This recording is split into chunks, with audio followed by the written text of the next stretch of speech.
¿Qué fue la experiencia de Digodat para vos? O sea, después de entrar en la facultad, empezaste con este proyecto, que Ujú. estuviste muchos años, una década.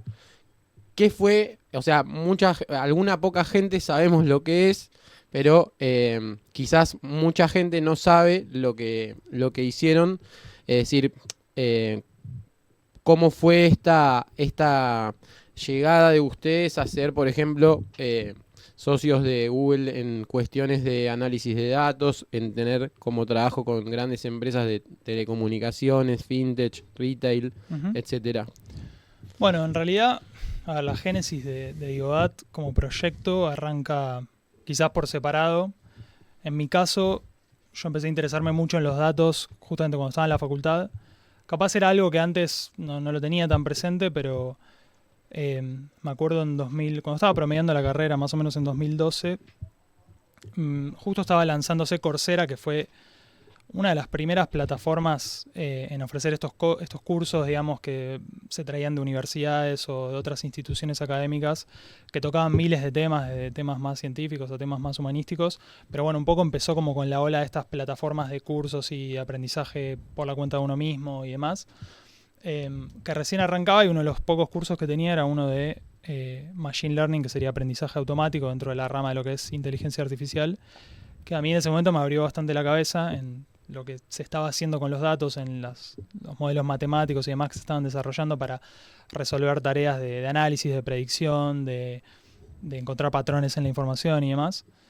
En esa época también se estaba hablando, viste que la palabra que resonaba era Big Data, era como la época de todo era Big Data, así como ahora todo es inteligencia artificial, que un poco respondía que en los últimos 20 años se había acumulado grandes cantidades de datos a medida que la gente empezó a usar más internet, cada vez más personas tenían computadoras y celulares y demás.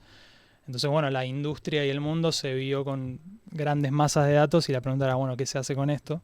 Me da gracia porque recuerdo como ese momento donde todo el tiempo ya se metía la Big Data en todo y uno en un determinado momento escuchaba Big Data y se agarraba los bolsillos porque decía, ¿qué me quieren vender? ¿Qué me quieren Bueno, robar? O sea, ahora es lo mismo con inteligencia artificial, por eso está bueno charlarlo acá, capaz para desentrañar un poco mejor qué implica.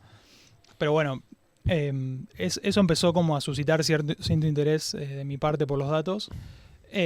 Por otro lado, mi socio con quien fundé Dioat, que es Alan Deitch, él venía a estudiar economía, venía ya de trabajar más en el mundo del marketing digital, de haber trabajado con algunos productos de Google, y él digamos, identificó que en el ámbito del marketing digital estaba la posibilidad de empezar a usar los datos para mejorar la toma de decisiones de las empresas, para empezar a indagar qué estaba pasando con los consumidores de esas empresas, de esos productos, poder analizar patrones de uso en las plataformas, en los sitios web, en las aplicaciones móviles y bueno, empezar a generar esos datos, recolectarlos, organizarlos, mostrarlos, visualizarlos y eventualmente, bueno, ayudar en el análisis o en la activación de esa información para campañas publicitarias o otras activaciones en distintos entornos digitales.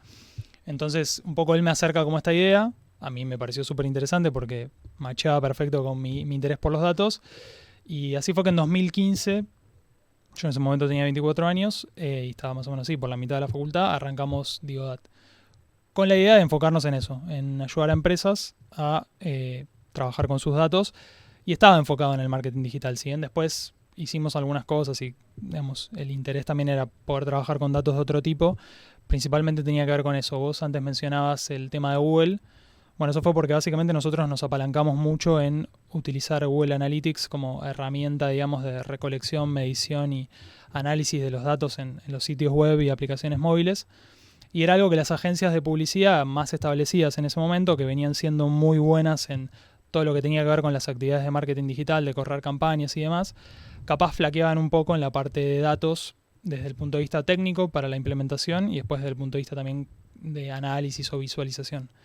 Entonces ahí nosotros vimos que acá en la región, en Latinoamérica, pero principalmente en Argentina, donde empezamos, había bastante espacio para crecer y para hacerlo, y le pusimos una fuerte impronta técnica. Creo que el gran hallazgo, el gran acierto fue, además del timing, lógicamente, fue por un lado, nosotros como que apuntamos a armar dos equipos con dos ADNs muy distintos.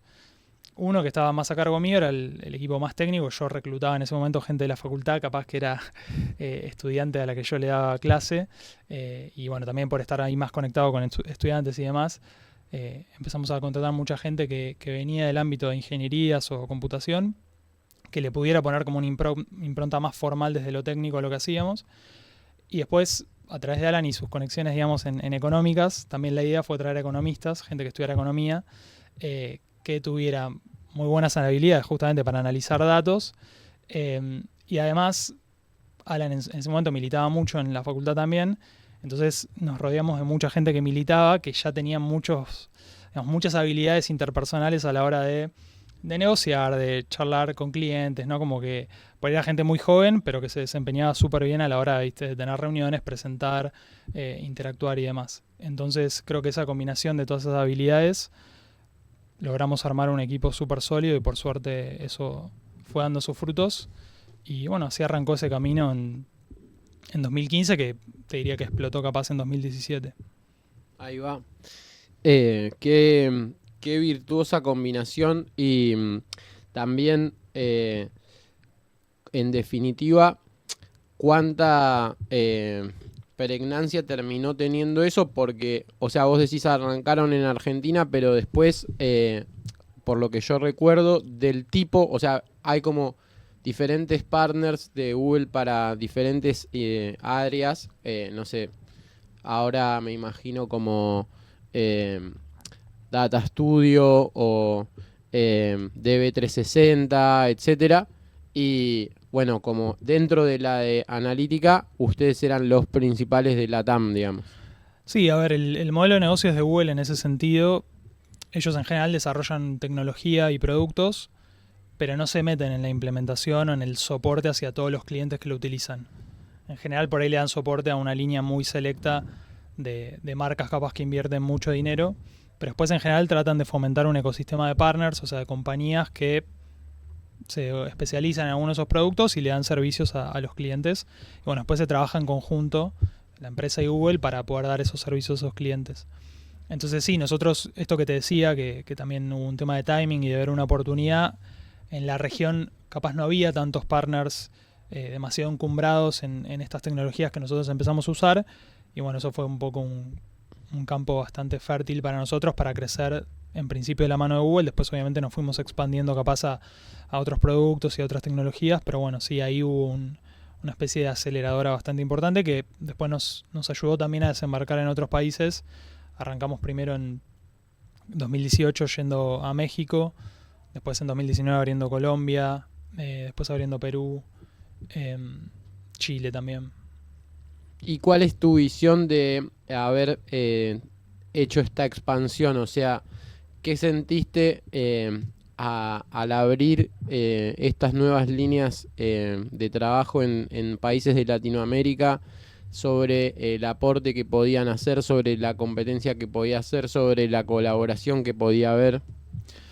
Mira, fue súper interesante. Nosotros cuando arrancamos, al principio de todo, dijimos, bueno, vamos a empezar, o lógicamente empezamos en Argentina porque es donde estábamos, pero nunca pensamos en salir a vender a Europa o Estados Unidos, porque nos veíamos, capaz sentíamos que eran mercados que estaban más avanzados y nos sentíamos inferiores. O sea, al principio la intuición fue esa, como bueno, no podemos probablemente competir allá, enfoquémonos en Latinoamérica.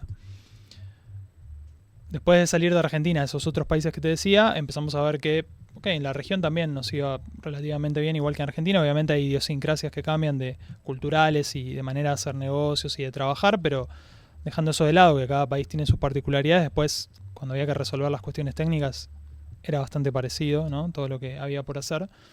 Y en ese sentido, digamos, no encontramos grandes obstáculos. Después de haber atravesado un proceso de fusión con una corporación global y de haber también tenido contacto con esos mercados primarios que te mencionaba antes, te diría al día de hoy que fue completamente errada esa hipótesis de pensar que no podíamos, digamos, competir desde lo técnico, desde la propuesta de valor en Estados Unidos o Europa. De hecho, se ven muchas empresas que nacieron acá que lo han hecho muy bien. O sea, que sentís que ustedes se subestimaron en sí, cuanto totalmente a las posibilidades de competir con... Sí, totalmente.